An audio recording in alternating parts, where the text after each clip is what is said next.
You're very welcome to the Overlap Rugby podcast. This is episode number 52. I'm Shane. That's Daragh. How you doing? Very well. And we're going to be, as we always are, discussing the week's rugby, all the rugby news that has happened. Lots has happened this weekend. We're going to start pretty chronologically and also in order of precedence because there was a final at the weekend. Just got an awesome final. An really good final. Yeah. Premiership final, which was at Twickenham, home of rugby and all that. And it was great.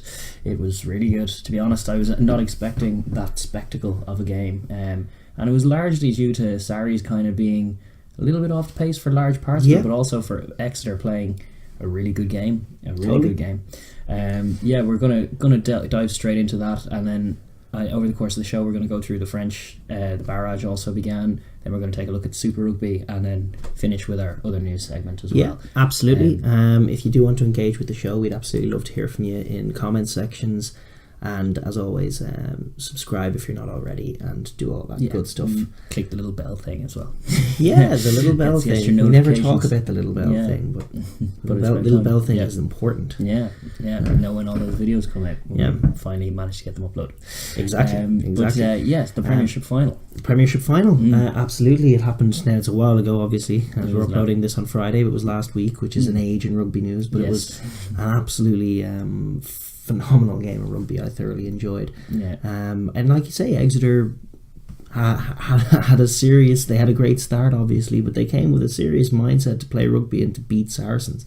And while when they did get in the 22, they reverted to their old very effective strategy of being super conservative and super tight and holding onto the ball and trying to drive through Saracens, which Saracens I think normally wouldn't stand as easily as they stood on the day. They definitely seemed a little off. Definitely. Well, it's like it's a concern for them that they're, for such a big strong team and a big physical team, they sometimes struggle to control teams that are keeping it very tight against them and keeping it quickly but physically kind of picking and jamming, and they struggle to resource that area, and Exeter found dividends. Exeter are great in that area. I think Sarries' fringe defence was below par usually for them. I think a few aspects of their game you could probably say that as well. Some of the halfbacks' control in the first half was a little off from both, and that's where it allowed people like Nick White were more stars of the show than the Sarries halfbacks, which I wasn't expecting leading into it, certainly in the first half. But Sarries have such a game plan that it meant they were never quite safe, and that was kind of what we were saying. It's not even just a game plan. It's not even like we've been describing it as. It's more a style of play or an identity of team, where it just means that when a team like Exeter gets a few scores ahead of them, they're never quite safe. Because they can still click and strike. We've described what they have that's good in large part as structure, and it's this great structure that's built on options and everything else. But there's a real instinctual layer to their attacking play that I think bailed them out on a few occasions, just because when they needed the scores they were coming up with them. But the instinct is just, they pick the right lines. All of them now, it's drilled into them. I mean, like there's little sequences that went on in that game when Saracens were attacking and they needed to find a score, when they had been stuttering and everything else. But just when the moment needs it, they'll pick the exact right angle. There was a great one, I think, when Billy Vunipola around the corner just picked an angle right between two defenders off a line break, received that ball and went through. And it's a constant doing of that. So the 3 or 4 options are all picking really, really excellent angles, and it's not something that's necessarily drilled into them like in a structural way. It's just something that has been bred. It's an instinct that has been bred into them. And I think that was, in my view, the telling factor, as has been the case all year. We know about Sarries' defence and everything else, but I think they're the next level nature of their attacking play has been what's made them the best team in Europe. Well, it makes bad performances like this was for large portions of the team. Like Itoji came into his own in the last 20, but for the first 60 he was kind of all over the place. It was a crazy call to get man of the match. Like there was a post put up by somebody saying like I want the superpower that gets me a yellow card, giving away 40% of my team's total penalties and still getting man of the match. Yes, it is a bit. That was a bit bonkers. I thought Billy Vunipola was actually the one. Yeah, maybe they didn't want to give it to him for whatever reason, but he was actually awesome in the first half. He was awful throughout the game. He was another guy picking choice angles all and the getting time. His hands free. Getting his hands free, exactly. But then they were messing them up more often than not in the first half. They were actually creating these chances and not capitalising. The few times they did, they still had that excellent response factor where Exeter did score first, but then it was an insta try, or not quite insta. There were a few yellow card and then try. And it was like, that's just the Sarries way these days. And then just some of the ways they bailed themselves out. The cross kick for Liam Williams later in the game. That was such a crucial moment just after Exeter had taken, I think, more than a 10-point lead. Yeah. And they hit back, and then they didn't stop hitting back when they hit back that time, with some beautiful plays. Another aspect of that, like, killer play that came towards the end of the game for Maitland's try when Wigglesworth made that break is just I wish I could remember who it was. I feel like it was Billy Vunipola, but it was somebody, just one of the pack, picking an absolute herring of a line, looking like he's going to smash a little short ball off Wigglesworth, and two defenders converge on him. And just as Wigglesworth is timing his dummy pass at exactly the right moment, the two players are convinced this is going to be a run up and this is going to be a tough tackle in and of itself.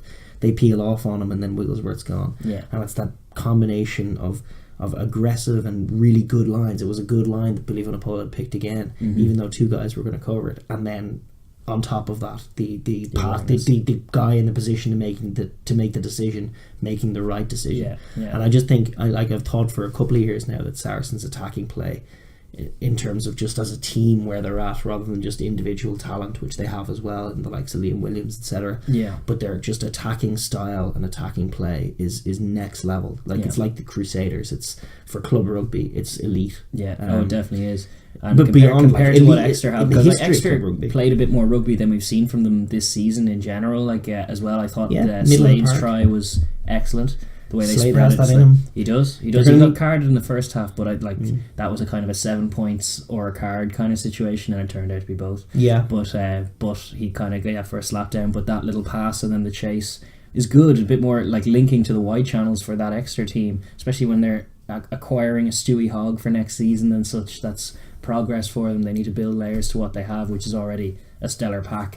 Talking about club level, their pack can compete with anyone in Europe. And they just need to add more strings to their bow. But it was telling in the second half. Things like Wigglesworth making that impact for Sarries is just kind of symptomatic of just how good their bench is compared to where Exeter are at. It's definitely when Exeter's key playmaker, Nick White went off, there was a noticeable dip in quality of service from the 9, and that had a knock-on effect to the rest of the team then. And then any other changes you're making, if your rhythm's that it's always when you can bring guys like that, and that's the advantage of the competition they've got. Like Wigglesworth he's not lost his jersey for a dip in form.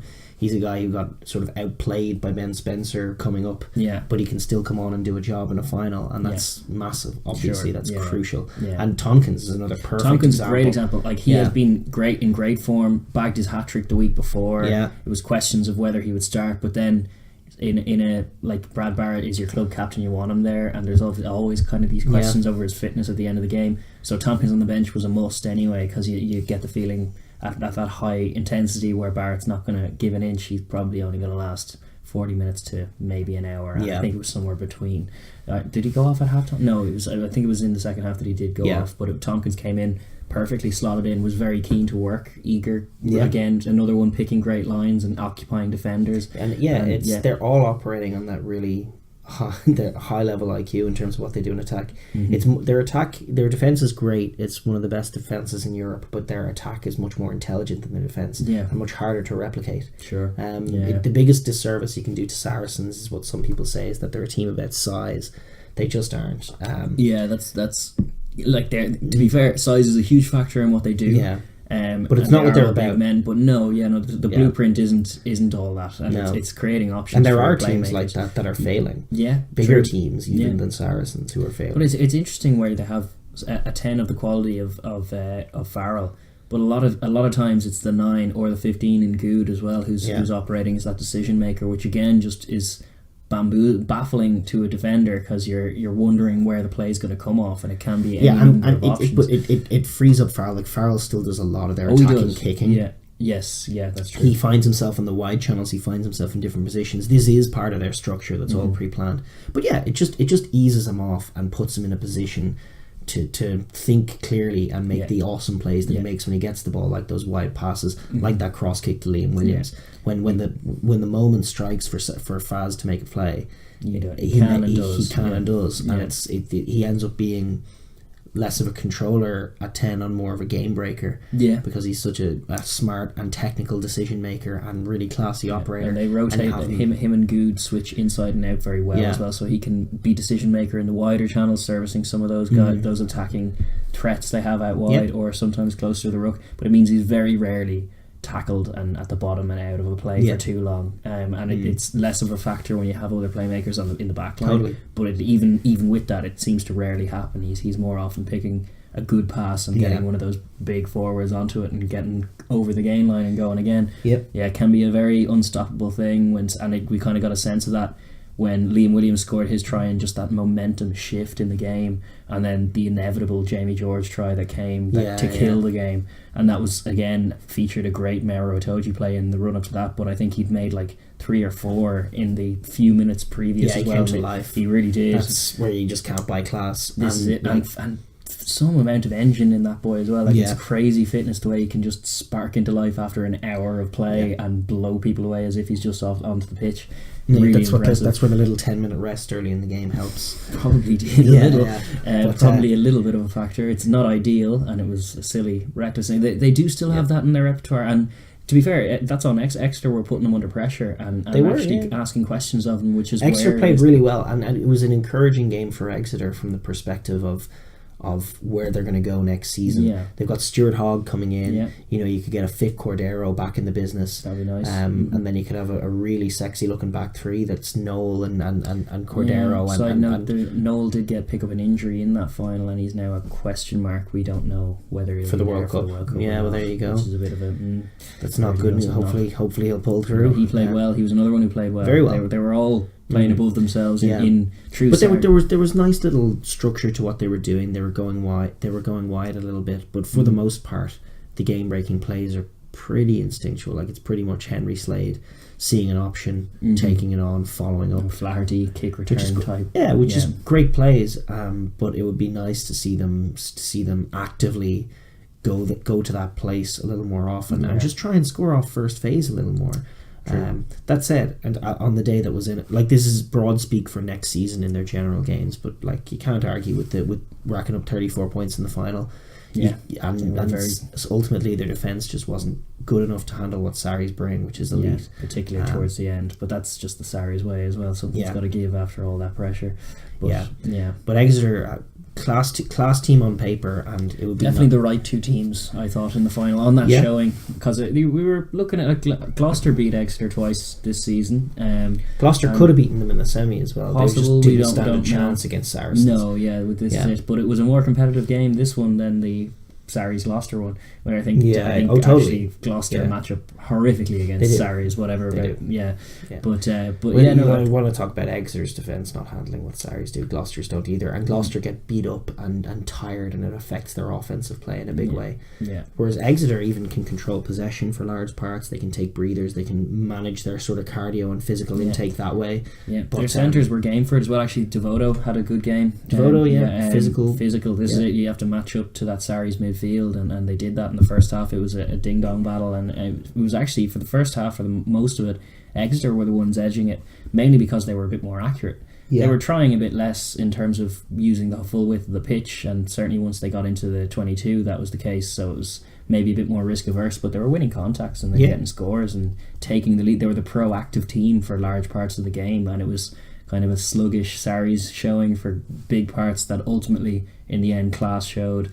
And just their capacity for finding scores when they need them is great. And it's like you've seen some great champion teams that haven't played that way. But Sarries definitely do, and it means you get the sense they're never out of it. And you also get the sense that if they're ahead, you're not catching them as well. You get that feeling.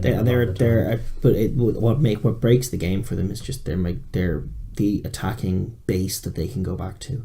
They just, no matter how they're playing on the day, you can rely on the consistent quality of the lines, structure, the shape, and decision making to pull out plays for them, and they do it in rapid fire.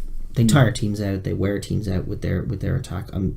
Munster in the semi-final was the closest I've seen to them being shut out and rocked. And that was an interesting picture, and perhaps more of that next season. It's a good tape for all the challengers of Sarries next year, of which there will be many, because in both Europe and in the Premiership they are the flag bearers and the standard bearers. And deserved, like, it was looking like a bridge too far for periods of that game, the double, but they managed it, and it's a great achievement.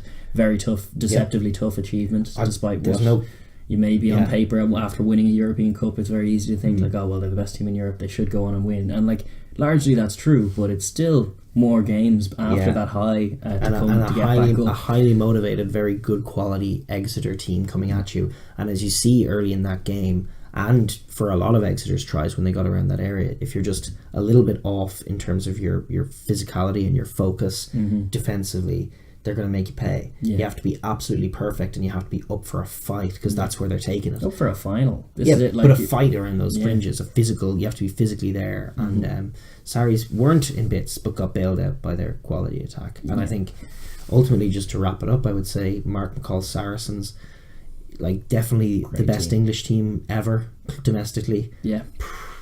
In the conversation for the best European team squad ever. Like to see them play 2011's Leinster, the Joe Schmidt Leinster vintage. Mark McCall Saracens, Joe Schmidt Leinster, pretty close. And some of those great Toulouse teams from the mid-noughties. Theirs are more spread. There was never that dominance. There was a Leicester Tigers close by years. There was a great Munster team.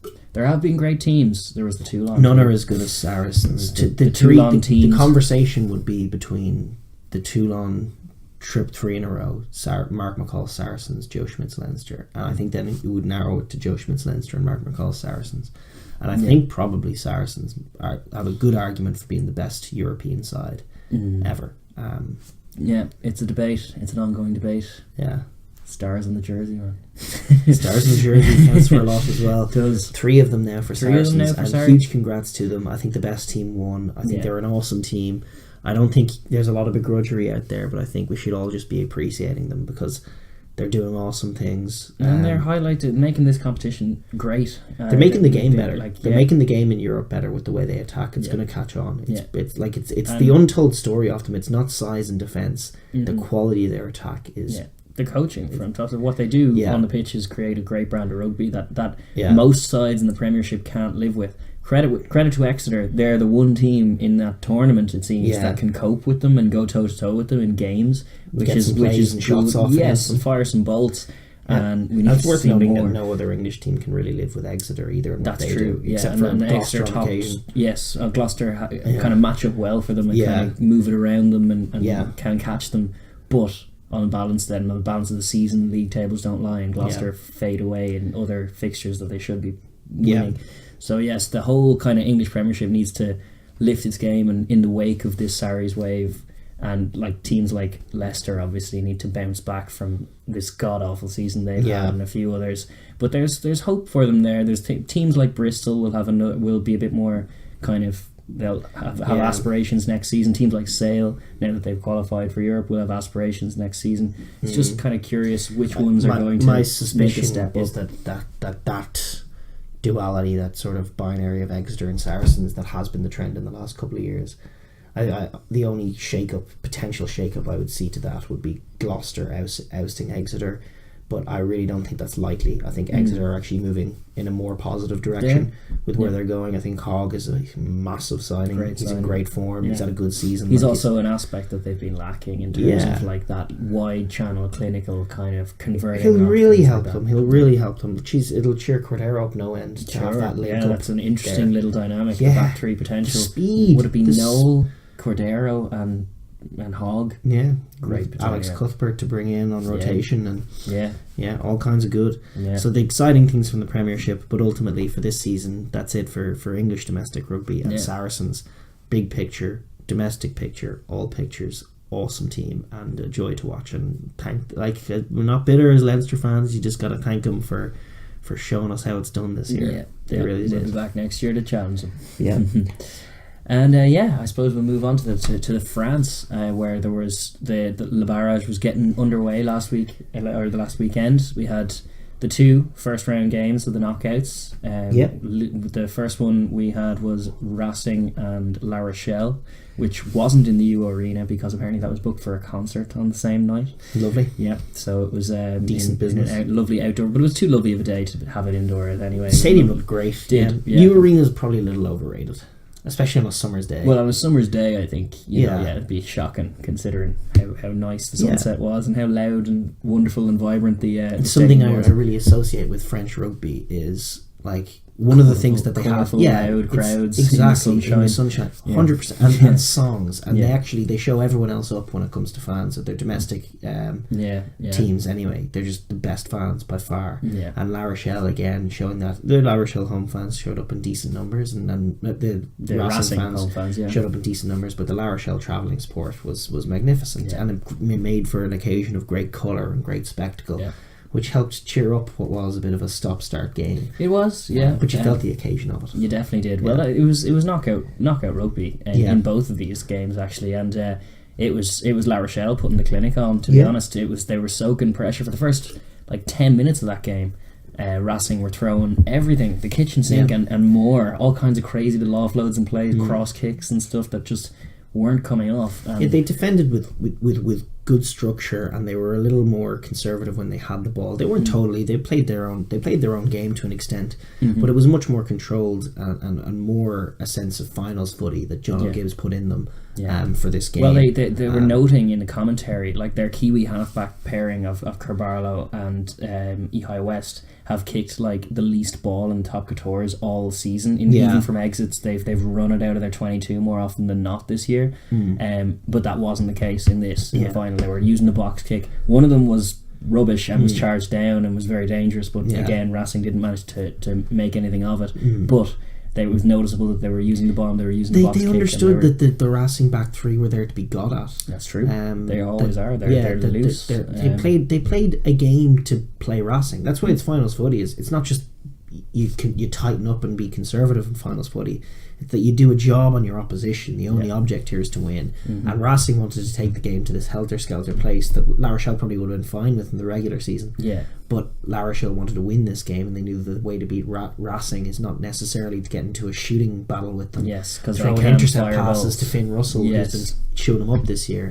Instead, let's tighten it up a little bit, and kick all your threes. But it was kick all your threes. They're just being conservative, being structured, not giving too much away, showing great scramble D, and then exploiting Racing's mistakes, which were impatience and ill discipline, and that was a constant theme of certainly that opening. The opening stanza of the half was, or of the first half, was definitely like all Racing attacked for naught, and then eventually La Rochelle managed an exit, got a penalty that was kickable and kicked it, and that was like such a initial slap in the face, where it's like all your huff and puff, all your this and that, and many drop balls and ill discipline later, we're the ones taking the lead. And then they went 9-0 up, or 9-0 up, or 9-0 12, and then 12, wasn't it? It was 3-6-9 and then 12, and because Racing's discipline really went once they didn't score that, and then La Rochelle were kind of getting control on the tempo, then you saw some silly penalties from lots of them, and then it was Shaughnessy who ended up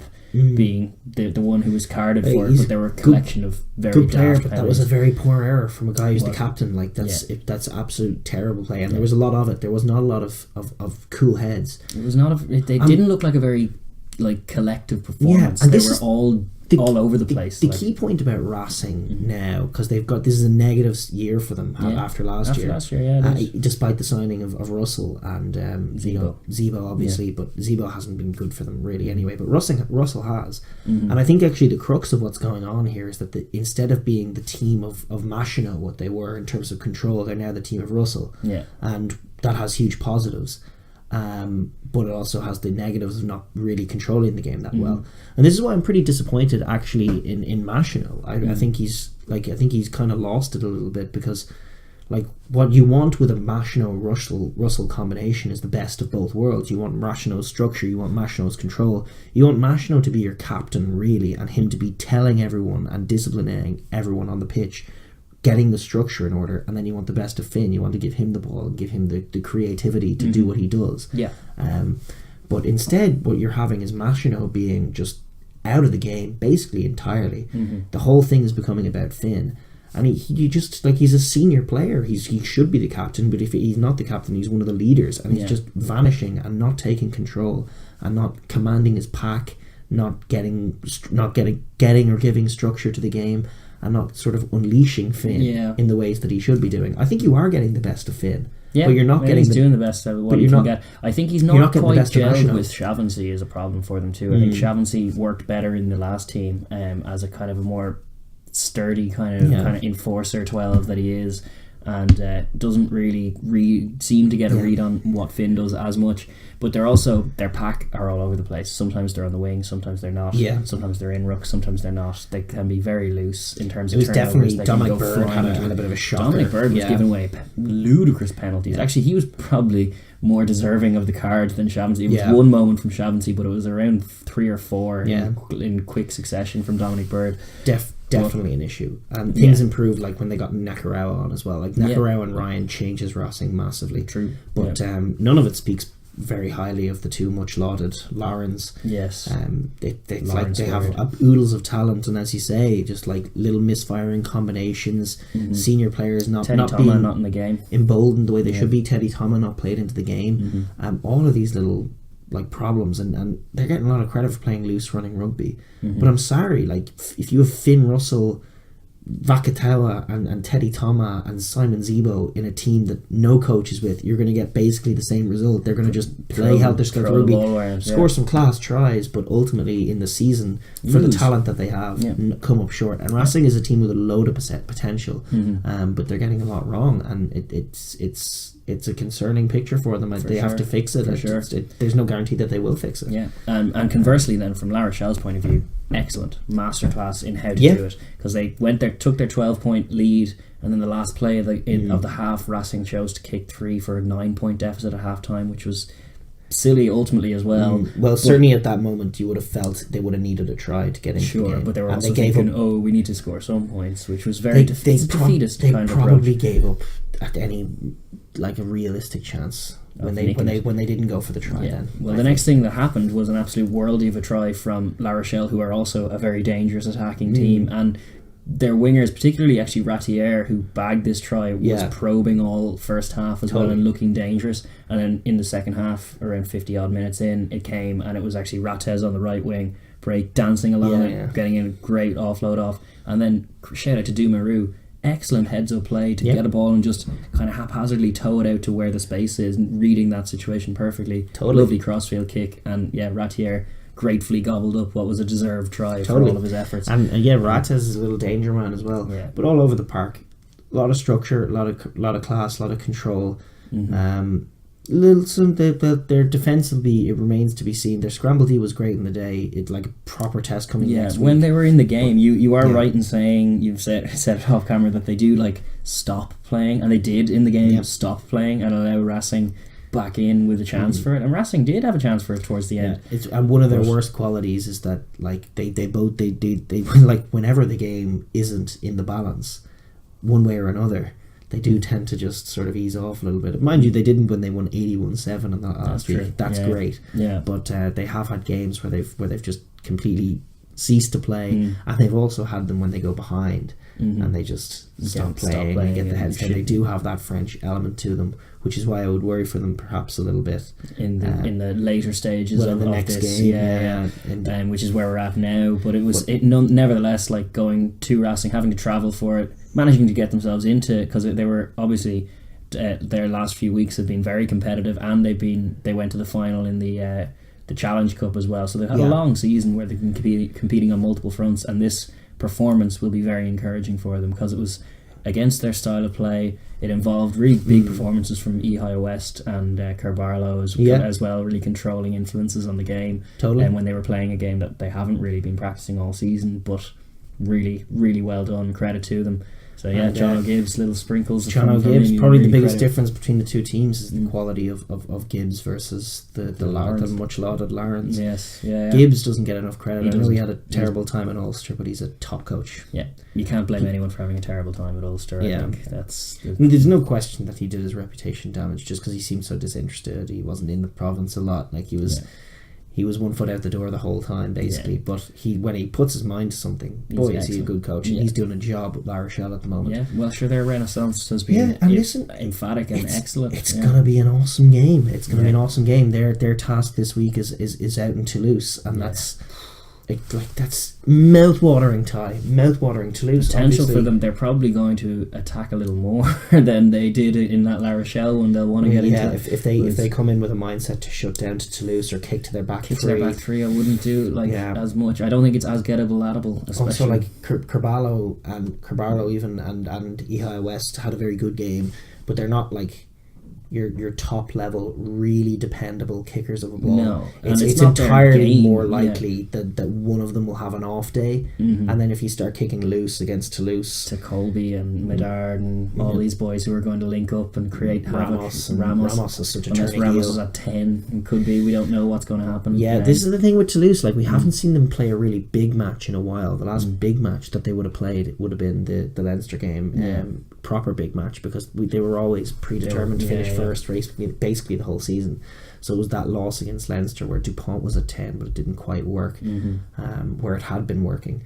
So they still have decisions to make at 10. Do they forgive Zach Holmes his egregious red card and bring him back? Do they go for Ramos? Do they go for Entomac? Do they go for Dupont? It's like a lot of these guys are going to be somewhere in the back line. We just don't know where. Yeah. But whatever Toulouse select, you can be sure that they are going to bring some flair and some free flowing rugby. It's a curious picture for them in finals footy. We've seen them. Well, it's a big test of this team because this team's been new this year. So it's been one of the great stories of the year has been the rebirth of Toulouse. And they're like, I would love, my favourite thing to have happen in the top chores now is for Toulouse to go on and win it for all manner of reasons, but yes, mainly to kind of put a stamp seal on that, be top seeds for Europe next year and back where they belong in as European like they don't need to be in a group with Leinster at all or Sarries. Indeed. That would be a good thing to avoid, but we still don't know how they're going to do in finals footy. They did excellently well in their quarterfinal in Europe. They tried some kind of inadvisable, because like you're saying it had worked with Dupont, it had worked the week before, and then they kind of haphazardly changed what they had been doing for the sake of it, and Leinster are too savvy a team for that, so maybe that's a lesson they've learned from. Well, it means we've had 2 knockout games to read on, and one of them was excellent, albeit with Zach Holmes's they had to do it with 14 men the hard way, and then didn't quite get it right, admittedly in Dublin, which is not a factor in this. So they're going to be at home. They're going to be against a side. They have beaten this year. They can't come out cold. Like they have to come out hot. The last big game I remember when they beat Leinster and Toulouse. I still keep going back to that game. There was a real finals footy element to that, even though it was obviously regular season. Like it was just they did their homework on Leinster, put up a big defensive shift, isolated what they were doing in attack and stopped them. And that's the kind of aggressive, focused Toulouse that you want. If they're a little loose, you could see it going wrong for them. La Rochelle's scramble D against Racing showed that. For sure. And so it's there's a lot of permutations. It's a lot of fun. I'm sure there's going to be another huge La Rochelle travelling support. And we know Toulouse fans will be there in full voice and in full flag as well. Definitely a game to watch. And becoming a really great end. These the right teams are getting there with one exception, I'd say. Well, I can't begrudge their place in the league table, but I suppose we'll pivot to that now. We have the other game that was Lyon and Montpellier. Yes, absolutely. And Lyon won. The home team nicked it because Montpellier are inept at this point in the season and can't get it done at all. And it was a noticeably lower standard. And I would expect Clermont to beat Lyon. Yeah. But expecting Clermont to win things is not necessarily always a reliable thing. Yeah. But They're Lyon... quietly waiting away in the wings, not generating as much media hype. I think they're bulling for the Boufflier. For the Boufflier this year. Yeah, you're probably right. Right. They could be spoilers. They're very, very good. They're very, very always good. have been. Yeah, they're super dangerous. That final performance against La Rochelle is going to give them all kinds of confidence. Yeah. But before we get onto them, I guess we should take a look at the game. I thought, Cruden had his moments. Cruden was game for it. He started that game brilliantly well with his little chasing his own kick, getting the charge down, getting the try, just reward. Mm-hmm. He also gathered one of his own kicks or regathered a loose offload from Lyon later in the first half. He looked sprightly and there for up for it, but it was just, again, similar criticisms that you could have of the Racing boys. They're never one thing, Montpellier. They never join together. They're always loose. Their forwards are very lazy in the second half a lot of the time. Some of their kind of set pieces are super Blue inaccurate. Bulls, the Northern Hemisphere Blue Bulls. Yeah, such a world of and Pollard's going to go there now. That's what's going on. But they for such the talent that's on the pitch, for things to be going awry as often as they are. Yeah. It's really crazy, to be honest. For so many seasons, they just can't seem to get it right. They're not the best coached team, but they're also just they're sort of a band of cobbled together mercenaries, misfit. And as you say, it's not a team that's been put together really. It's names on a page and then trying to make something of them. Yeah. Which just doesn't work. We've known that. Like, even with your Galacticus approach, your Toulon, it still takes a bedding in period of a few years to try and gel some kind of team. Once you buy your superstars, they then need to become a team. And with Montpellier, it feels like they're never given time enough to settle. Like earlier on in the year, it was all the Nadolo show. Or they've had injuries last year. They've had Cruden and Nadolo have had injuries. And then their backline had a very distinctly South African look and feel throughout. It's been the death of Serpentine's career though as well. And this is the sad thing, that Montpellier seems to kill players' careers. This is the death of Serpentine, the death of Goose on one wing, and obviously Nadolo is still having a great time there, but it's just he's sort of less relevant in the world sphere because he's playing for this losing team and not seeing as much of the ball as he should in this case. But you got to give credit to Lyon. They know how to win a game. They do. Handy little kicker, Wisniewski.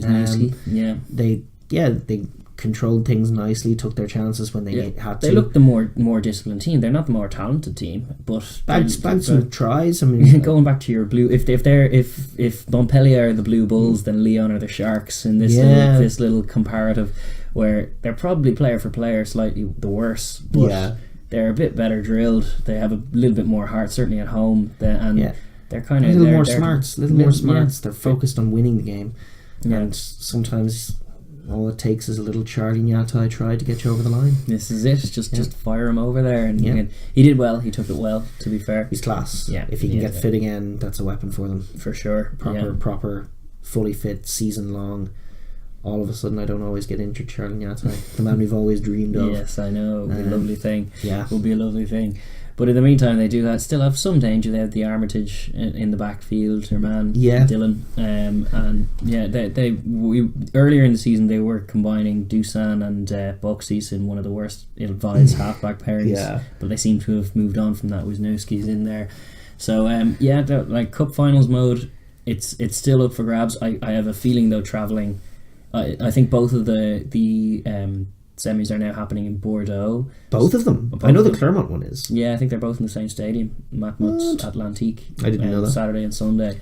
So going to be huge travelling support. Are they just not allowed to play their home semi-final at home? I'm not sure if that's the case. Because I thought it was a crack with the stadium. I know Clermont Stadium is a little small. Too small. Yeah, or something. Marcel Michelin. But I looked it up before, and they're both at Matmut Atlantique. Okay. In Bordeaux. Nice town. Yeah, lovely town. It'll be a festival of Clermont rugby. Have sad memories. Oh, they do, yeah. In the semi-finals. Yes, they do. But this is another semi, actually. Yeah.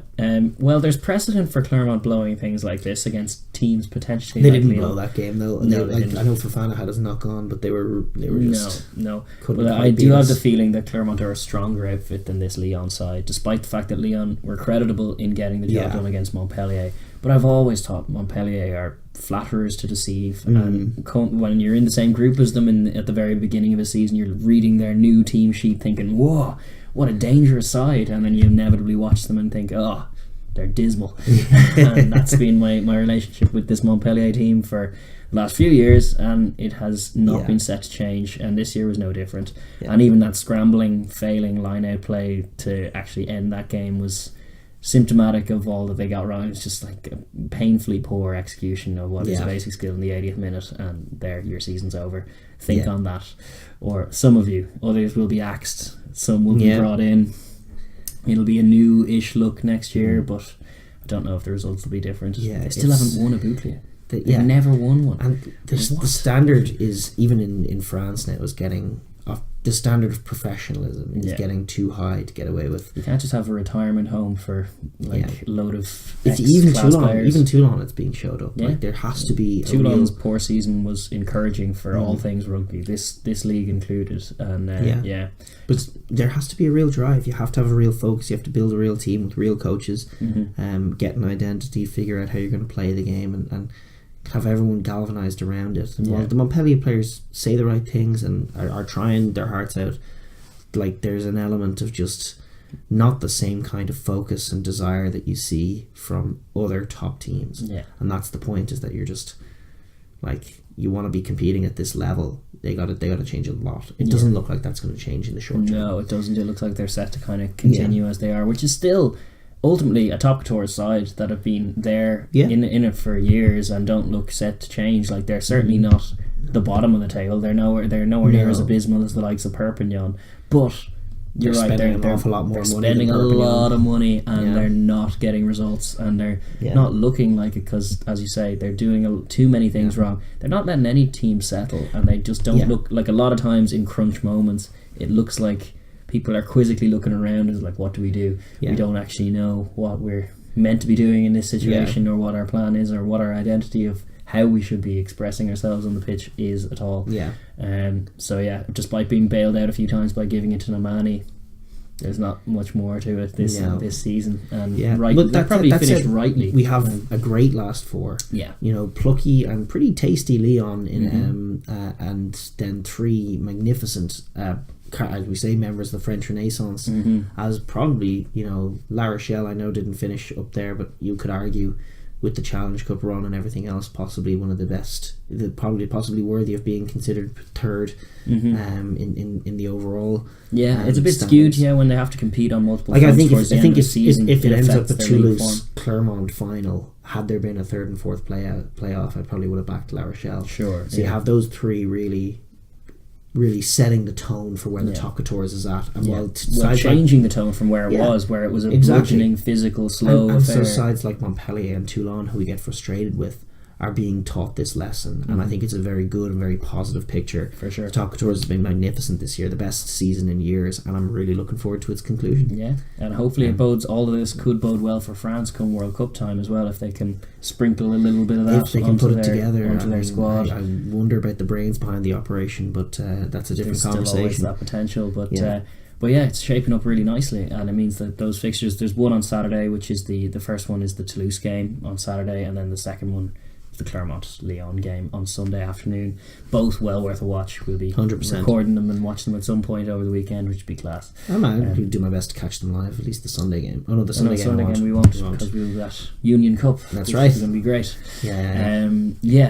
So I think we'll move on then down to the Southern Hemisphere. That's right. Super Rugby. Rugby 16? 15? Round 16 of 18. Yes. 2 rounds to go. Really hotting up, some super interesting results, some super interesting games. I guess, I don't know, will we start in chronological order? I suppose you want to run through the results of last week. So so obviously we're releasing this, as we know, on Friday, so the first 2 games, one of which is extremely crucial, will have already happened. Yes. Don't look through the time vortex and spoil it for us. But with the Saturday games we'll take a good look at as well. But obviously what happened last week, Blues and Bulls playing out a 22-all draw that didn't satisfy anyone, but sort of another cementing really of all of the stereotypes of both teams. The Blues had a kick to win it, missed it, and then the Bulls tamely kicked it out, taking the draw. I think it was already rolling out. It was pretty much gone. No, they kicked it out over their 22. I'm pretty sure. I'm not sure. Maybe not. But yeah, it was disappointing result. Well, kind of head scratching result. Well, it was probably fair. The Blues in a position to win the game go and don't, and the Bulls just like the defensive softness is to be seen to be believed for such a big team. Like the fringe tries they give up. I mean, when you've made it to the 5 meter line against the Bulls, you're already there. Yeah. Like there's just the like as compared to a team like La Rochelle or more close to home for them, the Sharks. Yeah. Just like I know the Sharks lost this week and we'll talk about that, but every try the Hurricanes scored against them was an earned try. Yes. A good piece of play. And the Bulls, like they give up a line break and that's it. Like the next the two phases. Akira Ioane off the base of the scrum, their 8 gets a good shove on, and then Akira Ioane picks it up, and that abysmal 6 for the Bulls, who's like typical really gruff big South African guy, but again just in defence, just not doing the work and not using his body right and not being where he should be. Yeah. And then Akira Ioane is in, and it's almost simple. More inexcusable because they are just so large in stature that it's just criminal. It's more noticeable. Yeah, exactly. Look at that big guy falling over. Yeah, well, sure, when we look closer to home, we have little Luke McGrath for Leinster getting stuck in there. He's tiny, but he's trying his hardest, and you're just thinking, what are they doing? I don't know when the Bulls are going to, like, what season is it going to come right for them? Because they have so much talent there, but obviously it's going to be pilfered. They need they need a disciplinarian. Yeah. To be honest, like more than anything else, as a coach, they need they need someone some Ben Ryan to shout at them and make them work. Yeah. Because they're not working. In any sense of the word. Yeah. At the moment, and getting justice, like they need it. They like the thing about the contrasting thing about them is that they have some class players like Gatland. They when they get the ball, they can make some pretty beautiful plays. Yeah, for sure. Their wingers are dangerous. Yeah. And Pollard can pick a few nice passes. Even Manny DeWalk is like a decent little player. Like they get things off in attack. Yeah. They are a good team. Like this is all in the context of them being a potentially the best team in South Africa with the squad they have. Yeah.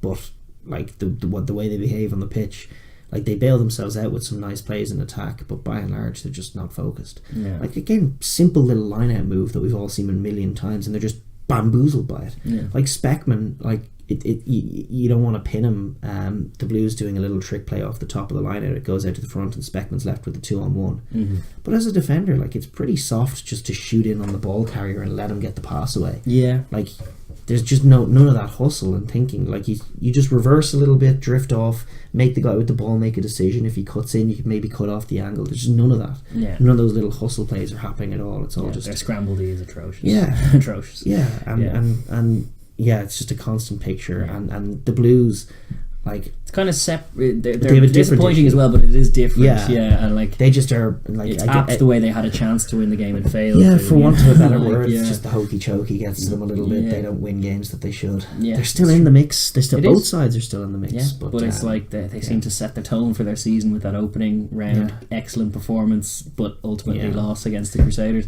Yeah, and they're nearly there. They still have qualities. Both sides are quality. Both sides have potential, but both sides I think could have made a statement. Either side could have made a statement by putting the other away, and they could have used the points. Yeah, and it was telling that neither of them did. Yeah, and that was a disappointing 22-all draw. Yeah, and the Taz got the better of the Rebels, which was a huge win for the Taz. Yeah, puts it them was. Right back in the the Taz mix. Still have never lost the Rebels. The Rebels have never won against the Taz. It's crazy hoodoo they have over them. And again, like it was crazy. They actually had a lot of ball. The Rebels played a lot of the rugby in this game. Just couldn't execute in the 22 at all, and there were so many chances. And they did finally get one off when Genia crossed to kind of get them back in the game, but the amount of drop balls, and it was all off like second and third phase. And like again, it's kind of interesting contrast with Ireland and Australia always. Just even musing back on that tour from last year where Ireland were more controlled, but still Australia get shots off against us and are still thereabouts at the end because they just try things. But this was a case of like Quaid and Genia and all the boys just being too keen to throw a very speculative kind of thing that when they just got into the 22, it's the second phase and you're throwing the ball away. When Jack Maddox gets that fizzer of a pass right across the line. Like, that's the converse is when it works, it looks great, but when you have a game like this where for just so long they've had chances, and they had no trouble getting to the 22, it seemed, and they just kept blowing it. Yeah, I was critical of the Taz last week, but one of the things that can be said about them, obviously beating the Crusaders and this being a massive match for them, is that they have big performances in them. Oh, they do, especially big defensive performances. I mean, they're not. It's not out of question. A tidy team. It's not out of the question that they could pull something off towards the end of the season. They could get into the playoffs and maybe pull off a shock quarterfinal win. Because they definitely have big grit in them when the big game is happening. Well, we know a little more defensively solid in the big games compared to the likes of the Jags, who are obviously top of their conference and looking excellent and have just capped off a wonderful tour, winning loads of games. But there's still a question mark over how they'll do in finals footy, because we haven't seen it literally at all in the franchise's existence. That concern isn't there with the Waratahs, even though they do show some weak kind of performances a few weeks. They do. But they're always every side in that mix is guilty of that. Like we have seen every side that isn't, in the top 2 in the Hurricanes. Every one of those sides we've seen be flounder and poor, and we've seen be excellent. And the big question is who's going to be what when in terms of when it comes down to it, who's going to show it. And there's potential for that Waratahs team. They certainly have that hoodoo symbol over the Rebels, and that remains the case. This was a game that got away from the Rebels, really, because the Taz did their job, but were content to allow the Rebels to play a lot of the rugby and just shut them out.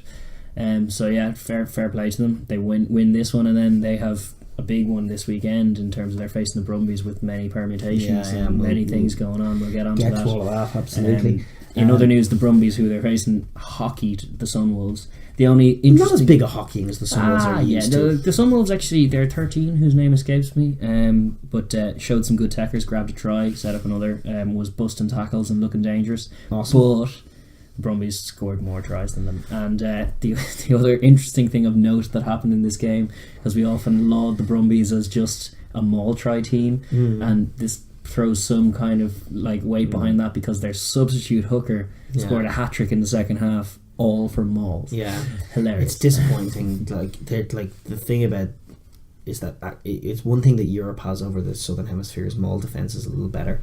That's true. Too many teams just are terrible at defending it. They have nothing. It's disappointing from an Aussie perspective that's your best showing. It's disappointing that the league is letting them away with it, just because you can't be that one-dimensional. That's a team that if they got into Europe would really struggle, because if playing any of the big teams, they'd find themselves shut down in the maul and then being asked to find another try some other way. And this is the thing. But for the time being, it's working for them. I just don't know if they're gonna do anything in postseason. No, you get the sense that come the postseason, that does tend to shore up a bit, because all the teams there are of a certain quality and they're all there to play. You don't get as much of this softness. You have a little more pre-match prep for a side. It's less off the cuff. It's less week by week. The finals footy is different. Anyone preparing to face the Brumbies in a clutch game should be looking at their maul defence, which is why it's a big test for the Taz this weekend, because this is a very clutch game for the Taz. It's basically do or die, because the Brumbies are up there.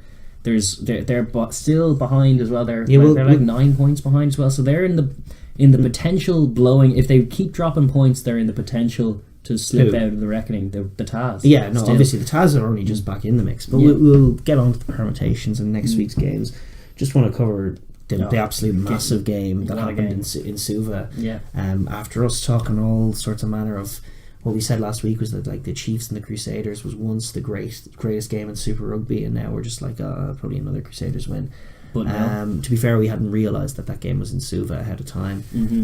A magnificent attendance, an awesome thing to do. And the crowd was super vibrant and actually really loud. The Fiji crowd loving it. You think Kiwis bleed rugby, Fijians bleed rugby, and it is the rugby nation really.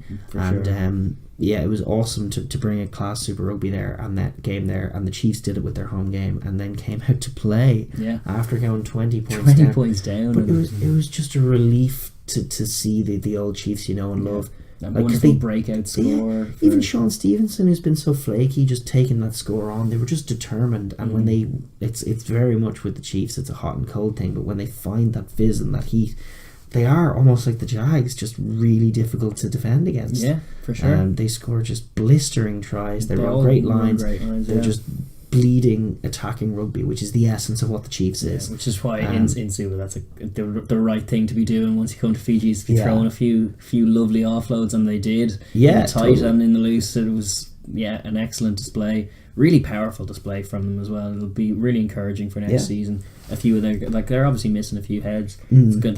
This season's a kind of a transitional period where they're trying to establish next year what they're going to look like. So hopefully next year we'll have a bit more of a competitive Chiefs, which would be lovely. But this game was a great reminder of like all things great about Waikato rugby. Come on, Alamalo. That worldie of a try. Amazing. Beautiful. And so it was awesome to see. Crusaders will be scratching their heads because they did let a 20-point buffer. Blitzkrieg. They didn't see it coming one iota, and they didn't adjust. No, they were out in Suva. They were fish out of water. A Chiefs team that had been poor all year seemed to be rolling over, and then came to life, and they had no answers. And it's been a sloppy enough month for them in by their own high standards, but they're still comfortably top of their conference and top of the points total overall. So they have the best record in the comp this year, so they can afford to give some back. But it's a little shades of fallibility that are that throw an interesting little sprinkle onto all these kind of, once we're getting into the postseason now, which we very nearly are. So like they only have one more regular season match because they have a bye week. That's right. This week is the last regular season game of them. So they're gearing up towards knockout footy. And, one final note, obviously the two wings. Enor, who's been a centre all year, switch to the wing one was really good.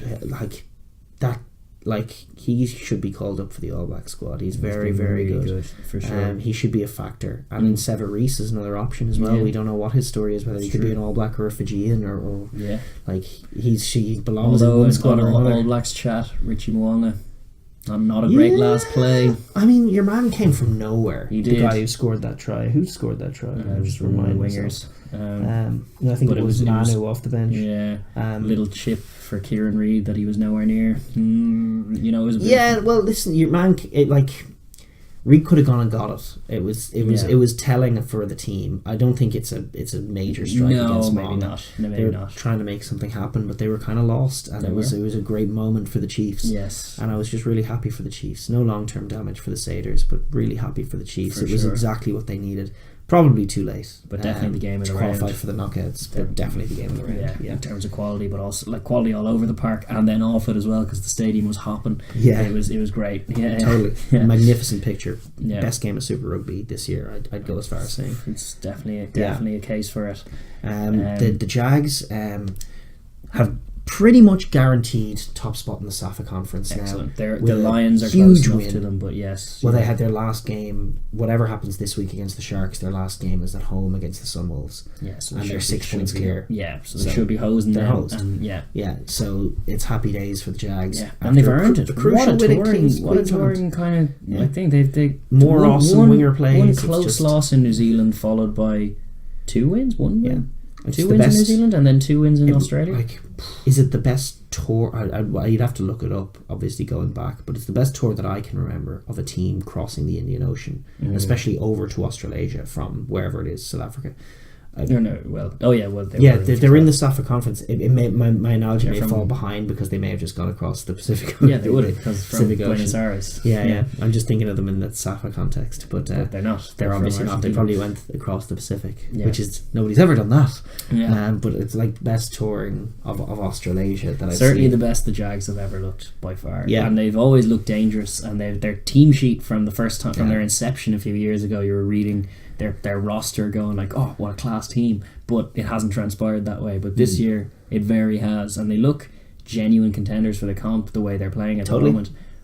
The question mark is we just don't know what their postseason form is like because we have no data to go on. We've seen them on tour. Now they get to be at home for the last couple of weeks, and at home for their quarter. So it's pretty sweet times for the Jags. Got a good win against Brad Thorne's beleaguered Reds, who are, I think now you can put a pin in them. They're done. Which is funny. They deserve it. Second last behind the Sunwolves, worst of the rest, as it were. A few absolutely horrible plays from Karevi.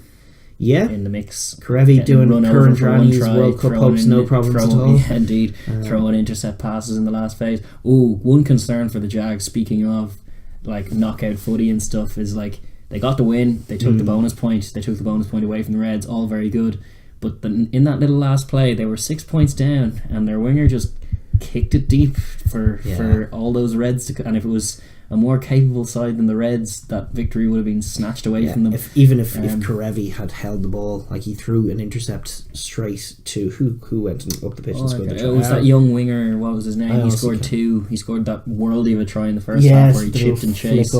His name is worth getting. Yeah, but it was his first. That was apparently his first try for the Jags. So it's just a young lad, another class winger, Argentinian winger popping up, which is no surprise. But he grabbed that last try. What's his name? Carreras, maybe. But yeah, really good score. But you're right in saying Karevi could have just held that ball, given out wide. Yeah, if it would have been a 2-on-1, and he made a shoot, and he was in no man's land between the passer and the catcher, and all you had to do is just hold the ball, flip it in behind him, as you see a million players do. And I think the Reds are going certainly up the pitch and close to the line and launching an attack. But that attacking instinct hasn't really been there for the Reds this year, and Karevi has been great for them, not to knock him too much. It's true. But it's a disjoint. They gutted the team. He gutted the team by getting rid of Quaid and the spine of how they played. This was done last year by just not picking him, and ultimately it has been a failed project, because you've gotten one of the best 10s in Australia, one of the most marketable 10s in Australia. You've axed him from the club for this sort of identity thing, and you're as bad and less entertaining as you were before. So I'm probably less profitable, because Quaid is a good man to have. He gets bums on seats and such, and it was a weird undertaking for Brad Thorne. It still is. I'm skeptical. You're not convinced. No. You've always called them the boring Reds now. Yeah, the Queensland's boring Reds. The other game I want to talk about, obviously we're going to barely touch the line. We'll just get the Lions and the Stormers out of the way. It was kind of, well, we were just writing it off as soon as we found out Sia Khaleesi was injured last week after his monster showings 2 weeks in a row. It's bad news for the Stormers when that happens. Lionel Mapu's had a great game. Yes, he did. He's putting his hand up these days. He's looking really good. He's really quick. His attack is sharp. Very good player. The Lions are clicking into some kind of gear, and they're sitting in second now. They're kind of ready for the postseason. They will be travelling, likely, which is new for them. Currently to the Hurricanes, I think, is where the current sitting has them. But obviously things will change before any of that. But they'll have to travel, but they'll be there, and whether they proceed any further remains to be seen. I suspect they're a little bit flaky this year, and they're probably going to be found out as a bit soft. Good job on the Stormers, though. But good job on the Stormers. Had to be done. They grabbed the points, and now they're sitting pretty in second in the conference. The game I want to talk about that I did enjoy, but it was bitter, was the Canes and the Sharks. They're so close to just, they're my Sharks. I really want them to go well. Really like them. When good teams play well, they put up a good show. Centre play in South Africa, 30, actually specifically the 13 jersey between Creel and Mapu up the wings, but also Nathaniel Am, who is excellent. Genuinely really, really good player. That little way he turned Ben Lamb inside out for that little try was excellent. He comes up with all of those plays, and he's a proper defender. His instincts are right. He's a physical, marauding defender. Actually, he's great, and he does get in passing lanes, and he's very quick to close people down. Yeah, he was great. I thought the Sharks played a good game, but the Canes came up with some classy plays. They came to play. The Canes, when they turn it on, are still awesome to watch. And there is a bit of a gulf in class as far as just the caliber of some of the individuals across these teams. Yeah, the Sharks were doing a weird thing of having Nkosi come like this, especially for one of the Canes tries. It was pretty telling when Nkosi was the first man hitting up the tackle off a line out. That seemed to not make sense, and then very didn't when he missed the tackle. He was sort of bull rushing for tackles, like a lot of them do, coming from the outside in, but slipping them a bit. That's obviously a problem. No good. It can be a fine system if you stick the hit. But once you don't, you're in danger, especially against the Kiwi side. They only love when that picture gets put in front of them, and then they get a chance to create something out wide. Mapimpi's pretty key for the Sharks, though. Yes. Mapimpi's the difference maker in terms of, like, for a side that's all, you can almost bring it back to Ireland, and actually the Ireland Sevens team would be a decent comparison. They're all structured, they're all shaped, they got a lot of heart, they defend well, they hold the ball well, whatever. but then you need that just game breaker, like who Ireland have in the quick winger Jordan Conroy in that Sevens team, and that's what they have. The Sharks have that ability that when they do get outside a team, there's something there, and Pimpy makes things happen for them. Yeah, for sure. Another guy who should be in the Safa squad. You'd think, but then there's such an embarrassment of riches in the winging position that you can just debate that all the live long day. The Canes have been stuttering a bit. They've been quietly going along, winning more games than not, but without ever actually playing really well. They have a very, very decent record. They've been very good in second. Basically, Bowden Barrett and TJ haven't been in great form. They've been in good enough form, and they've been getting wins done. But at the weekend, Barrett in particular is just looking really sharp now. And like a Bowden Barrett at his best, when he's just banging in 4 try games, close to irresistible, absolute game changer for the whole tournament. Like if Barrett goes on a run like he's been known to do in times gone by, going on little month or 2 month long runs where he's just racking up tries, like they could be game over for everybody else, including the Crusaders. There's potential in that for sure. And like meanwhile, this week they'll be starting their 100th game together. Smith and Barrett, or Pernaar and Barrett. Sorry, should you say? Their 100th game started together as on the Hurricanes. That's going to be a big. It made watching games in the Cake Tin fun. Yes, that takes some doing. For you. You don't like that place. No. But they're awesome, and huge credit to them. I'm looking forward to it. The games that are happening this week, the massive game, Highlanders, who obviously had a bye week, they're still the Bulls. Heading into this week, we're still in this super interesting place where the Highlanders are, thereabouts. But the Highlanders and Bulls is a massive game. They both have to win it. They both have to win it.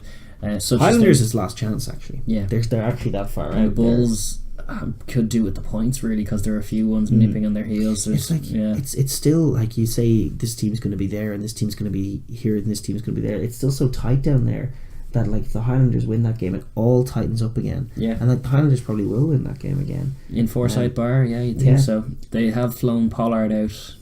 He was off the last 2 weeks for an injury, so he's missing the tour. But he's joining the squad. It's make or break. Make or break. Throw all their eggs into it and hope it comes good. It's going to be a really fun game. You guys will have seen it already, so we'll probably brush over it a little. But it is going to be a great game for sure. The other one on Friday, I think, is the colours game, the colours clash. Yes, Reds and Blues. Yeah, what's your favourite colour? Last chance saloon again for the Blues, who they're find still themselves languishing. It's the game between the two teams just above the Sunwolves. But as it happens, the Blues could still, with an improbable 5-5 last 2 weeks, could do something. It's a must bonus point win now for the Blues. For sure, that's the situation. To be honest, it's not likely. If there's a game to miss, it might be that one. Quality wise, you would think so. It is out in Queensland, which is a troublesome task for the Blues, perhaps. And obviously Torrens Reds will be looking for something to take for the home fans for the season. Beat a Kiwi side. Crusaders' last game is against the Rebels at home.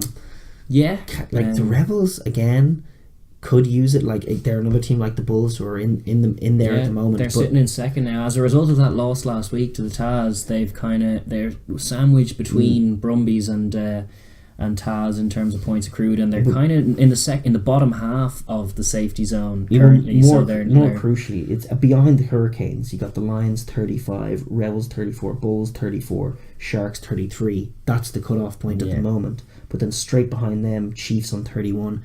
Chiefs have one bye week, which is this week, which leaves me to believe they probably won't have enough. They can only get to 36 points, and that doesn't seem likely for the Chiefs. Just not deserved overall. They started too slow. But then you have the Taz, who are back in the mix all of a sudden on 30. Stormers on 30, Highlanders on 29. So it's all very tight. And the Rebels and the Bulls are in very losable games this week. Rebels, are probably almost certainly going to lose out in Christchurch, and Bulls out in 2 games in New Zealand. So it's all very, very tight. We may be no closer to knowing who's going to be in it. Maybe less close. Could come next down to the last round. It looks set like it's going to come down to the last round, because it's been that way for the last few rounds, and it's really exciting stuff in Super Rugby this year. One game that will be telling, as you've been talking about you've been bigging up, is the Taz and Brumbies. It's it's not as important for the Brumbies. Like they Brumbies pretty are much probably have through. Yeah, they probably need one more point, assuming the Rebels get nothing out of Christchurch. Yes, which is probably reasonable. But for the Taz, this game is everything. Yeah. It's like they've just came back in with that big game performance. They gotta go and win. It has big game for Czechia with that all in mind, and the World Cup as well. It's big for certain players will be looking to have big performances, as well as the seasonal context that it has, because it's all or nothing for the Taz, and the Taz have been pretty much the flagship club for Czech's Wallabies for the most part. For the last few seasons. Backline anyways, that identity has running that through stamp. So it's important that they show something, and I think it will be an excellent game. To be fair, I actually think both sides want to win it very desperately. A bit of that kind of Aussie ire in the what kind of breaks in play. I'd expect a few little scuffles, possibly some handbags, and hopefully some enterprising rugby as well. Yeah, it's a bigger test for the Taz than the Brumbies, really. The question is whether the Taz can pull it out when they really need it at home against a beatable side in the Brumbies, or is it going to be errors and mauls conceded, try hat tricks and such? So it's a fascinating game. So too is the Hurricanes going out to Ellis Park in Joburg. The altitude. Yeah. They struggle sometimes in second halves in those games. They need a 30-point lead to be safe, I'd say. Indeed, because they'll ship those obligatory 3 tries in the second half. Lions are right in that mix, so bigger game for them than the Canes, really. They're still behind the Jags, though, so I don't think the Jags aren't being caught. No. It's all about the playoff implications of where they're at. Which at the moment they're the top of the very packed herd. They're probably safe, but this would secure. They wouldn't like dropping points at home like this, and it would shift their position, obviously jostling for positions as to who they want to play with. The only thing that would be concerned, like they have to through that blind very tenderly if they want it, because as it happens, the Hurricanes are, because the top 3 from each conference are going to be finishing 1, 2 and 3. The Hurricanes are team 4, and I think you'd rather go to Canberra than Wellington. So I think you might want to prefer to finish 6th and 5th, as it were. But there's all kinds of permutations going there. Throwing home games is no one's in the business of that. No. I think it'll be an interesting fixture. It has been in years gone by. It'd probably be high scoring, is what it usually is. Both sides like to throw the ball around. And I'm just curious to see if the Hurricanes back it up. They really did come to life last week. They're winning games. They're pretty fun to watch, and I do enjoy watching them. Like I'm not sure if Yankees will be in the team this week, but if it is Barrett against Yankees, that always has a fun look to it. Yes, indeed. It'd be nice to see Bowden be Bowden. It's like an interesting backline. They have Geordie at 13 a lot these days. He was at 15 at the weekend. He was at the weekend, but they've been playing him a bit in there. And it's good. They've been getting some good little brother to brother plays going off, which is nice. Getting the hands free kind of buzz. When Bowden Mappe is huge for them, obviously. Yeah, that's true. He gives them such go forward. Yeah. They're a good balanced side. There's little question marks over their pack come the business end sometimes. Totally. They soften a little. That'll be telling this week. Could be, Well, we'll see how fit they are for the altitude test that it is. In other games, then Stormers are taking on the Sunwolves, which puts them right back in the mix. If they can get that very doable job done. They need to do it without Sia Khaleesi, but Peter Steph and the boys will make it happen. Hopefully they can make it happen against the Sunwolves. And then the last game of the weekend, Jags Sharks. Oh, it's massive. It's massive. It's my pet team against your pet team. It is. The Jags on the Jags. But the Jags don't need to win this one. Yeah, but they do though. They don't, because for all the momentum's sake, they want to win this one and then win the next one and go into the finals. And they're in anyway. Yeah, but the Sharks. They're in Buenos Aires. The Sharks need to win. They do. They need to go and win this game, and then they need to go to Cape Town next week and beat the Stormers. Yeah. Well, it's in their DNA to go and pull off upsets, and it's in the Jags' DNA to inexplicably lose games they should win in Buenos Aires. Yep. And so that it's all very possible. And it's not as crucial for the Jags, so there's potential for them resting players even at this point. I think it could be a really fascinating watch. It could also, don't quote me on this, because it could be sort of knock-ons and errors. But I actually think the Sharks have quietly had a lot of class this year, and when they're beaten, it's by being outclassed, which the Jags definitely have in them. But either picture is fun. If they frustrate an underperforming Jags with some classy plays of their own. That'd be nice. And if the Jags outclass them and knock them out of the tournament with some wonderful Argentinian play, you couldn't argue with that either. It's true. Well, there's a lot to admire with the Sharks because they do tend to seem to have slightly the less of the South African team that can defend. That's exactly it. Like the criticisms you were levelling at the Bulls at the outset of this. None of them are valid for the Sharks at all. In fact, it's like the opposite.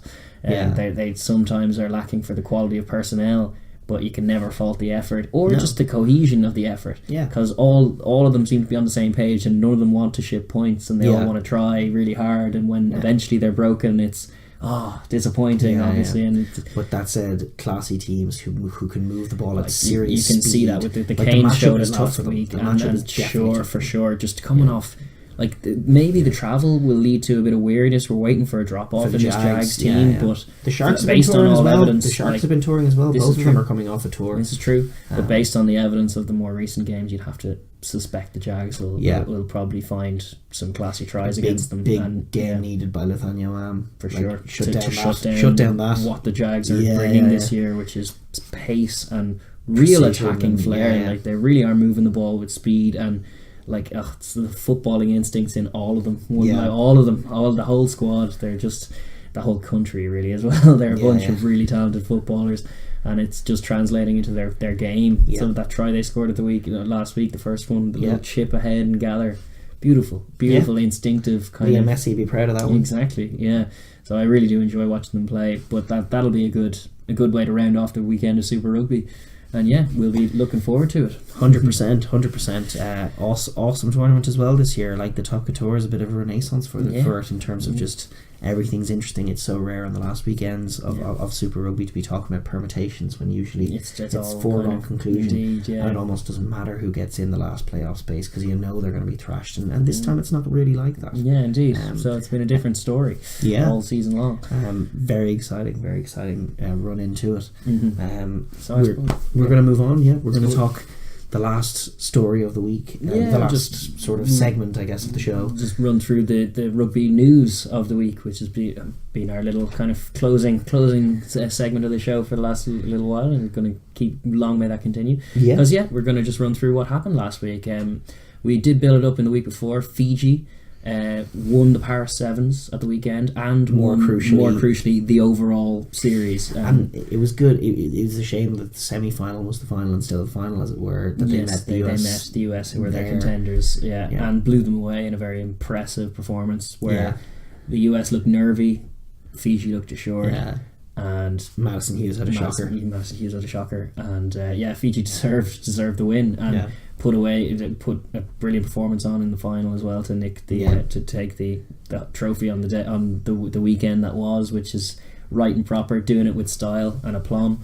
And it means they set up well for the Olympic stuff. They're awesome colour to the series. And listen, the Olympics is great, but it's the first series they've won since 2016, and that's massively important. It's important for their country. Good step back for Fiji. Delighted for them. Great step on for America this US, year. For sure, finishing second overall. Big picture, great. There's a lot to be excited about over there.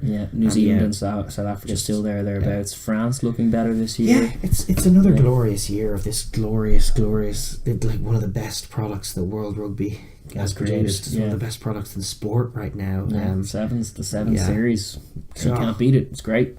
Saturday morning, Saturday afternoon watching. These Fijian boys are stars, and they put on a show, and you just can't argue with it. And great to see Ireland going to be involved next year. Yes, for sure. Ireland finished bottom of the table with like 16 points or something, all gathered from a few little invitational things. But we'll get to see Ireland having a vested interest in the Sevens next year. It'll be great. Awesome. The Sevens wrapped up, which is cool, with the exception of the Olympic qualifier stuff, which is happening I think later this month or next month. Say again? The Olympic qualifier stuff, I think a few of them have to go through in Ireland. That's right. That's coming up, so that'll be the last of the Sevens of consequence before the next year's series. The other things that the Under-20 World Cup got underway. Round 1 in the books. We watched one of the games, watched highlights. As it turned out, it was the game of the week. Yes, it was. We did watch it for patriotic, partisan reasons. Yes, Ireland and England played out what was a very funny game in many ways. And Ireland got the bonus point win, the 16-point win in the end. That was kind of crazy looking at the way the game was going, but England were determined to give us chances to do it, so we did. The England under-20s team was shocking. Yeah. Actually, like it was the game of the week in lots of ways, and obviously generated a lot of attention, but you weren't looking at the winner of the tournament. Ireland had their own poor problems, although they had some positives in Healy at 10 and a couple of other players. The 7 was outstanding. Yeah. That's really what it's all about, is finding those young players. Yeah. But just the England team's discipline was crazy. Yeah. And like from a lot of these young players, obviously the red card, two yellows and a red, all of them warranted, and like a try conceded when they just allowed the ball to roll at the base of a ruck, and no knowledge of the laws seemingly, just really rudderless and all over the place. And when they actually with focused super athletes, like they did score that wonder try when they were down to 14 men, went coast to coast and scored an absolute try. They could play a little bit, but they just collective stupidity of it. I mean, maybe at this level, immaturity for the tournament that's in it is a little more forgivable, but it was a decidedly English picture of penalties and yellow cards and red cards, and the red card especially was bafflingly stupid the way he gave it away, needless and they were honestly a better team than Ireland, and the fact that they just ended up copying a massive 16-point loss. Like, a big picture, it doesn't matter, you're scouting for talent, but it's just not a good look for English rugby and where it is. And like as negative a picture as an under-20 team can paint for a nation, really. Yeah, for sure. In other news, Wales beat the hosts, Argentina, as well. Awesome. Yeah. Right, well done to them. Yeah, Wales youngsters are always dangerous as well. In that group, in the same group as Ireland, Australia kind of put poor Italy to the sword. Italy are pretty good at this level, but Australia actually beat New Zealand earlier in the year in the under-20s level as well. And they have a mind to do something in this tournament. Look pretty good. South Africa and New Zealand assuredly beating Scotland and Georgia respectively. Georgia, that's another tough group for Georgia. Fiji, New Zealand and South Africa in the same group. It's pretty dismal prospects. Is South Africa? And it's only like 5-day turnarounds in this tournament as well. Oh, it's not good. It's not good. France did for Fiji. France taking amends for their seniors team last year. Got the job done. And was there another game? No, that's it. So it means, I think, sitting top of the groups, if memory serves, is New Zealand, Australia, and France. I suspect. Would it be France or would it be... Yes, it would be France. I think it's France. And then in second is South Africa, Ireland, and Wales. Yes. So they're the ones with wins to their name, and the next round of games gets underway on Saturday, I think. Yeah, where South Africa play Georgia, obviously rough one for Georgia. Australia, Ireland, good game. Like, we're obviously hoping for the Irish boys to do something. We'd love to see Healy given a proper go at 10. Yeah, for sure. That was very exciting, obviously, to see a 10 come off the bench and do that with 26 on his back. Mad. France v Wales deciding for that group. Like, there's a cool thing about the under-20 championships is that you get straight to the business end, really. Yeah, for sure. Pretty much. Just the system of the groups. It is a great tournament, to be fair, and it's worth watching a few of these games, that one being one of them. The hosts get to rescue something against Fiji. That's a must win. It's a good game. Argentina Fiji, I expect some running rugby. Probably. Yes. Scotland get the privilege of being smacked around by the Baby Blacks. Yes. And England play Italy, and that's those games for this week. Right. So that's exciting fixtures in that. A few of the head-to-heads from the leaders of each pool. So that's pretty positive. I will be watching. I would encourage anyone to do the same. It's a really, really good tournament. And as you say, most important thing is that you're just getting an eye on these potential stars of the future, these like classy players at underage. Always paint a good picture because it's slightly looser. You can kind of see some talent kind of shine in that when they have that kind of space and time. So definitely well worth the watch. And then there were a few other headlines just throughout the week. One of the ones was Gatland. Warren Gatland was confirmed to be coaching the Babas in the first game after the World Cup, which is going to be on November 30th in the Millennium or the Principal Millennium Stadium in Cardiff against Wayne Pivac's Wales. The new Wales will be facing them, Warren, in a fun soap operatic little game. It'll be weird if they have a terrible World Cup. That will be weird because it's such a festive sort of game to put on, as sort of after our world, like it'll be a showcase after they win the World Cup if that's the way it goes. Yes, but gee, if they get knocked out in the quarterfinal or something, it'll be like nobody will be up for that. Yeah, it'll be a depressing little thing, and then they may end up losing it, which would be even worse way to end it. Yeah, but Gatland may not, like it'll be all kinds of strange. But I guess the idea is that it'll give them a proper chance to say goodbye to Gatland in their home stadium. That which I get, and to be fair, like what a tenure he's had at Wales. So it's kind of that's good. It's probably going to be a good little thing, assuming it goes well for them in the World Cup. This is it. That's the caveat. Yeah, then huge news coming out of Australia, and kind of shocking news that for the time being anyway, they're saying that they're not going to pick Will Skelton. Yes, that the Gitto law won't be relaxed because he doesn't have 60 caps. So strange. So they need to apply the rule. The arbitrary rule that you made up so Gitto could go to the World Cup is now doctrine. Yes.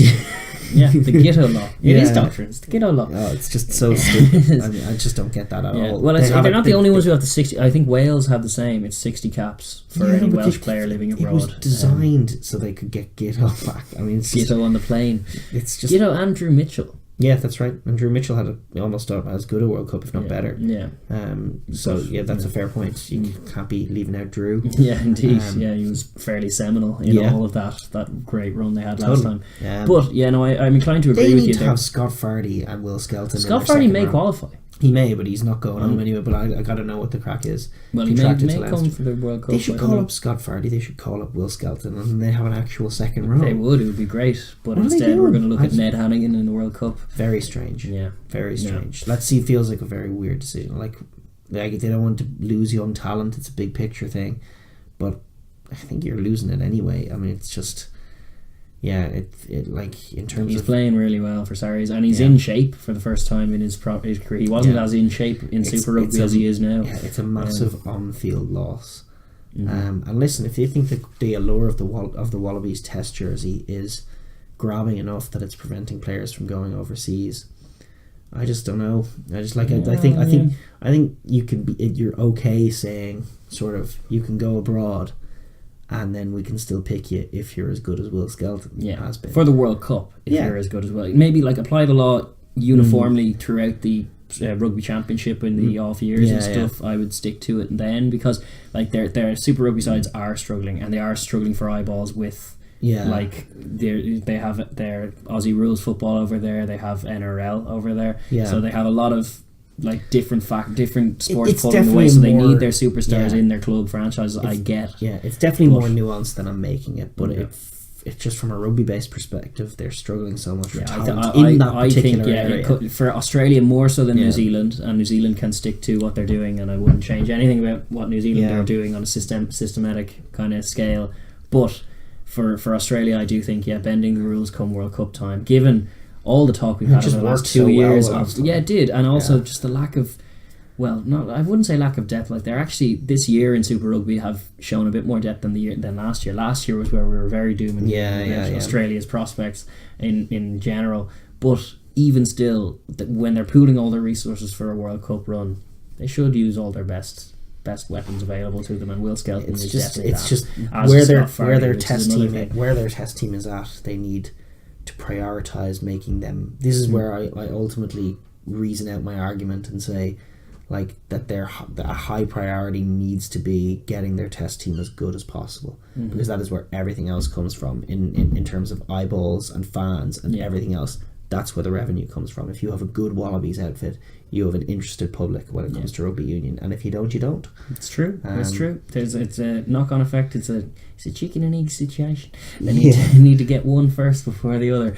But it seems a strange call. But they announced that anyway. There's obviously room for them to renege on that or go back. But as of this week, it'd be a weird announcement if they decide to renege on it. Why would you announce that? And then it's true. I know. Anyway, in other news, Munster, good news.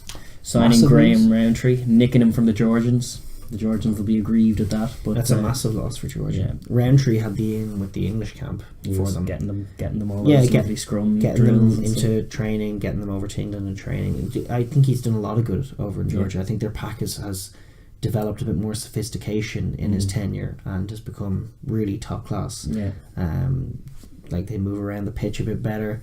their hands are a bit better. They think about the game a bit more, and they're still as brute and bullish as ever. They defend very well. Like, their whole pack is set up very nicely, and their set piece is still really strong. They still just need a 10. So it's his wheelhouse. It's a big blow for Georgia to lose. I'm sure they didn't want to lose them. But Georgia's loss is most assuredly Munster's gain, for sure. Because that's a really good signing this side of the World Cup as well. Like, can't be understated how tricky of a time it is to lose 2 coaches and like the bulk of your coaching ticket just this side of the World Cup. It does have the factor that they're going to have to wait till November to get them. Obviously. Well, maybe October if Georgia are gone. If Georgia are potentially, So like, it's wisdom in that sense as well. They're going with a tier 2 side, but obviously a tier 1 elite coach who's proven and tested, and also is in keeping his and knows Munster, has been Munster, but his hard-nosedness and his kind of approach to the game is very much in keeping with and on theme with Munster and the way they play it. So I think it's just a really stellar signing. Big question that's left for them there. That's like a good head to bring in, and maybe he could take some of the conditioning that Flannery was doing. And then Johan van Graan has the capacity to step back a little bit, maybe look at the backs a bit himself, but bring in another new head to look after the backs or the attack, maybe in cahoots and with Van Graan, but not just they can't be the only signing. They need a new backs coach. They do still, but that's still step 1, and it's very good, very positive news. In other signing news, then we know was it Odogwu, Coventry born lad, high flying winger, classy like finisher, has signed for Wasps, which is good. He's Coventry, he's a local boy. It's like Wasps definitely need a bit more of that. That's what I'm thinking. Like, however it goes for him, hopefully it goes well. And like a high flying finishing winger is something that's in the Wasps DNA anyway. But they need a bit, like they've been buying so many mercenaries, and then obviously even the Melaka Fikitawa stuff and all of this stuff. And like they need a bit more of a kind of hometown identity that they just don't seem to have. We just watched Invincibles with Mark Wahlberg, where he joins the Eagles, and he's a local guy, and it gives them a bit of heart, and I think Shane it's weighing on the mind, but it's also it was a news story here. But I'm looking at Wasps though, and I'm thinking, what are Wasps missing? When you they're like the 70s Eagles, man. Well, yeah, but like you're thinking back to obviously Delalio, who's in commentary a lot of the time for their European campaign, is just like tearing his hair out and seeming so weary with it, watching his hair. Well, he's already teared it out. But he's just weary looking at them, because in his he was part of that champion Wasp side from yesteryear that seems a very distant memory now, because even in the time since then they've had the very high flying, flashing Christian Wade kind of era of that Wasps. Was a good buzz. That was a great buzz when they had him and Varndell on either wing, and they were grabbing tries. There was an identity. There was a very much an attacking identity. They found tries against any team. They were outclassed sometimes, but no matter what team, they found tries. Christian Wade on his day, man. Serious player. Exactly. But this new era Wasps, and poor Dai Young looks so depressed with it, and the Rico, half empty Rico always looks just bad. Goofy Southern Hemisphere signing after goofy Southern Hemisphere signing, and that's the only thing they've had going. So maybe a local born lad does give them a bit of that. They do still ultimately, for improvement's sake, need like you're talking about a Delalio like figure in the pack. for sure. Like it's not. I'm not suggesting it's the problem solved, but I think it's an encouraging signing. It's a good little story anyway. But I'm hopeful for them anyway. I do like Wasps traditionally, and I want them to be better than they've been showing for the last few years. For sure. And then otherwise, Bath signed Rory McConaughey. Who's McConaughey, is former Sevens lad, done really well for them this year. Made some people's Premiership team of the year. He's been very good, really good this year. Not a lot. It's tough enough for a lot of people. Don't do well when they switch codes like that, and seven skills don't always translate. So it's a good signing for Bath. Helps them along. And it kind of closes out the Premiership news. There's one story that's obviously gone massive in Ireland about I don't even know how much I want to talk about it, but it's there was a sort of a post-match incident involving the Leinster players. Two incidents. I think the Leinster players, after beating Glasgow last week, had a mad night out on the Sunday, including some of the 2009 stars, because it was the 2009 10-year anniversary of the 2009 Heineken Cup. So there's obviously just a mad, ridiculous session going on with a load of boys, and ended up with two incidents, one of which where who's now named. Do we now know that's public? Is it? I don't know if it's confirmed. Yeah, not, so one player hit another player. One of the old 2009 players hit an academy lad in the head, knocked him out. Had to be hospitalised. It's all very not good. And then another player apparently allegedly peed on someone. Yeah, and had to be brought home in a taxi, and it's all very unsavoury behaviour. Yeah. But it's making massive news at the moment, and Leinster have to look into it and discipline it and make sure it doesn't happen again. But at the same time, it's not like this stuff hasn't happened in every rugby tour ever. Yeah, well, like boys will be boys is one mantra you want to leave to, but it's not. It's like, but it does happen. To think that it doesn't is naive, and just this is kind of one of those stories that just highlights how you're not going to get away with that stuff much longer in this day and age, and we've already learned that lesson. Yeah, it's like this is the world of technology and everything else. And that's the point. Is that like if you get up to some like what goes on tour stays on the tour is just gone. Yeah. It's just not true anymore. What you do on a night out now, like sure, ask Aaron Smith. Ask Aaron Smith. Ask anybody. Like the people find out. Everybody finds out. So a lesson learned, hopefully, for Leinster without too much damage done. Hopefully, and a slap on the wrists all around for everyone involved, and a little sour note to end what was a very good season for them. For sure, yeah. And then other kind of similar news like that, there was discipline for one player in particular, for a Hurricanes player, for similar kind of antics, Hurricanes player, similar kind of antics. I won't comment on it much more, but it was also unsavoury silliness, and yes, he got duly punished once the internal investigation was done, right and proper. Yeah, enough said. There was other kind of vagaries. There was speculation about Alan Wynne-Jones, because obviously his contract is up after the World Cup. Yeah, still no news on that. No news on it really, but I think there were some Leicester Tiger fans were postulating that maybe he'd come there. That seems maybe more like wishful thinking than actually intangible. But it could be France, it could be Japan is another line of thinking. Good for him to get a payday. He deserves one for sure. I just wonder how much longer is left in the legs. For sure, but like the Premiership may not be the best option if that's the case. Like Japan seems like a more he'd be a giant over there. He'd be lovely. Yeah, he'd be beloved. Yeah. But we don't know. But that's just been growing rumours about that. Expecting news there. No, I don't know if we are, but it was just one that was kind of making headlines of sorts. Right. And then the other one was in New Zealand Rugby Chief Executive Steve Chew, after 12 years in charge, resigns. Tenure, which we didn't know much about him, but it's obviously 12 years in a head role in the All Blacks. Yeah. I can think of a fair few class things that have happened in those 12 years, so fair play to him. He's done a great job. Yeah. Still a pretty stellar organisation in the rugby world. The Mick Dawson job over there. I think so, yeah. So very good. Like, fair play to him, and hope he has a very fruitful and happy retirement. And I think there were one or two articles elsewhere as well. Were there other transfer news? I think we're...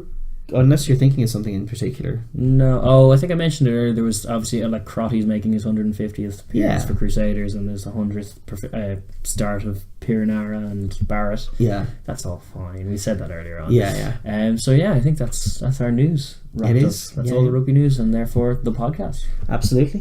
Yeah. Listen, thanks very much for watching, and those of you who stuck with us. Mm-hmm. That was that 52. And we'll see you again at 53 next week, where we'll be talking about... I suppose it'll be France and Super Rugby. The preview of the Top Couture's final, and then Super Rugby, the final domestic weekend. Yeah. And we'll also be giving you special ORP coverage direct from the Union Cup, which is the International LGBT Rugby Tournament, which is being held in Dublin. Yeah, it's starting tomorrow. It's out if you're out in Dublin, I'd super recommend that you get out. It's starting today actually, as we upload this. Friday through Sunday. Shane and I are going to be going to the Sunday of that finals day. Nigel Owens ref in the final. Excellent. Exactly. And anybody in Dublin who can get out to DCU by any means, I would encourage you to do that over the weekend. Sure. It promises to be a great event.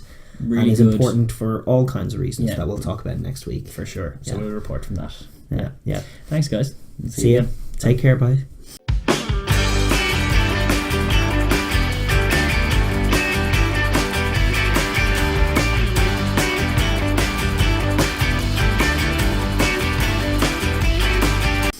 All right.